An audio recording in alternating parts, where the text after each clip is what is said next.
ഞാൻ ആദ്യമായിട്ടാണ് നരേന്ദ്രമോദിയെ നേരിൽ കാണുന്നത്. ഞാൻ ഉടനെ തന്നെ പറഞ്ഞു, പിണറായി വിജയൻ്റെ വീടൊന്ന് റെയ്ഡ് ചെയ്യണം നാളെ ED കൊണ്ട്.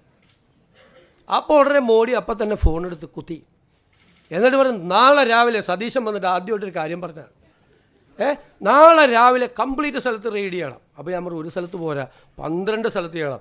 ആ സതീശൻ പറഞ്ഞേക്കണത് 12 സ്ഥലത്ത് റെയ്ഡ് ചെയ്യാനാണ് പറഞ്ഞേക്കണത്. അങ്ങനെ 12 സ്ഥലത്ത് റെയ്ഡ് ചെയ്തു. ഇത് മുൻ മന്ത്രിമാരുൾപ്പെടെയുള്ള ആളുകൾ വരെ വന്ന് പത്രക്കാരോട് പറയുകയാണ്.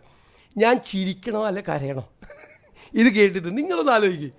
നരേന്ദ്രമോദി ആദ്യമായിട്ട് കണ്ട് മുഖ്യമന്ത്രിയായിട്ട് കാണാൻ പോയപ്പോൾ ഇവിടുത്തെ പ്രതിപക്ഷ നേതാവായിരിക്കുന്ന അദ്ദേഹത്തിൻ്റെ വീട് റെയ്ഡ് ചെയ്യണമെന്ന് ഞാൻ പിണറായി വിജയൻ ഇതൊന്നും പറയില്ല കേട്ടോ. അദ്ദേഹം അങ്ങനെയൊന്നും പറയില്ല. എനിക്ക് അദ്ദേഹത്തെക്കുറിച്ച് എനിക്കൊരു റേറ്റിംഗ് ഉണ്ട് എൻ്റെ ഉള്ളിൽ.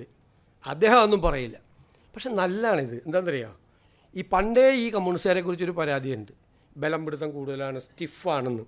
അതൊക്കെ അയഞ്ഞ് അവർ തമാശ പറയാൻ തുടങ്ങിയല്ലോ. അതിലെനിക്കൊരു സന്തോഷമുണ്ട്. തമാശ പറയാൻ തുടങ്ങിയല്ലോ. എന്താണ് നടക്കുന്നത് കേരളത്തിൽ?